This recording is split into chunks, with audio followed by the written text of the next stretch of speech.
ಇಂದಿನ ಪತ್ರಿಕೆಗಳ ಇಣುಕು ನೋಟ. ಸೇವೆಗೆ ರಾಜ್ಯದ 5 ಅಮೃತ ರೈಲು ನಿಲ್ದಾಣ ರೆಡಿ. ಗದಗ್, ಧಾರವಾಡ, ಗೋಕಾಕ್, ಬಾಗಲಕೋಟೆ, ಮುನಿರಾಬಾದ್ ಸ್ಟೇಷನ್ಗಳ ಲೋಕಾರ್ಪಣೆ ಇಂದು.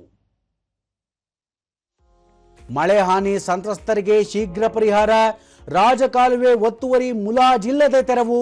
ನಗರ ಪ್ರದಕ್ಷಿಣೆ ಬಳಿಕ ಸಿಎಂ ಸಿದ್ದರಾಮಯ್ಯ ಹೇಳಿಕೆ. ಕನ್ನಡಕ್ಕೆ ಮೊದಲ ಅಂತಾರಾಷ್ಟ್ರೀಯ ಬುಕರ್ ಗೌರವ. ಕನ್ನಡ ಲೇಖಕಿ ಬಾನು ಮುಷ್ತಾಕ್, ಅನುವಾದಕಿ ದೀಪಾ ಭಾಸ್ತಿಗೆ 2025ನೇ ಸಾಲಿನ ಪ್ರತಿಷ್ಠಿತ ಪ್ರಶಸ್ತಿ. ನದಿ ನೀರು ಚರ್ಚೆಗೆ ಆಂಧ್ರ ಒಪ್ಪಿಗೆ. ಡಿಕೆಶಿ ಮನವಿಗೆ ಸ್ಪಂದಿಸಿದ ಆಂಧ್ರ. ಡಿಸಿಎಂ ಪವನ್ ಕಲ್ಯಾಣ್ ಕರ್ನಾಟಕದ 4 ಕುಮ್ಕಿ ಆನೆಗಳ ಹಸ್ತಾಂತರ. ಜಪಾನ್ಗೆ ಸರ್ವಪಕ್ಷಗಳ ನಿಯೋಗ.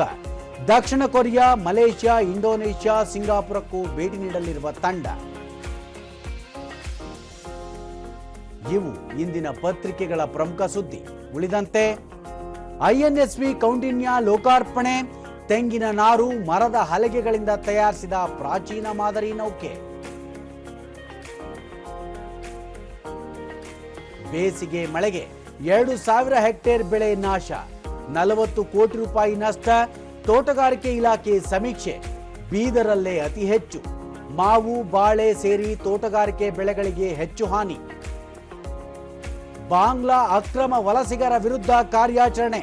ಕೇಂದ್ರ ಸೂಚನೆಯಂತೆ ರಾಜ್ಯಗಳಲ್ಲಿ ಎಸ್ಟಿಎಫ್. ರಾಜಸ್ಥಾನ 1,008, ಮಹಾರಾಷ್ಟ್ರ 766 ಸೆರೆ.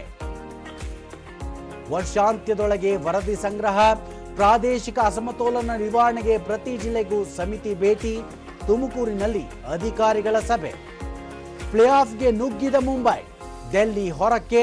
ನಿರ್ಣಾಯಕ ಹಣಾಹಣಿಯಲ್ಲಿ ಡೆಲ್ಲಿ ವಿರುದ್ಧ ಮುಂಬೈಗೆ 59 ರನ್ಗಳ ಭರ್ಜರಿ ಗೆಲುವು.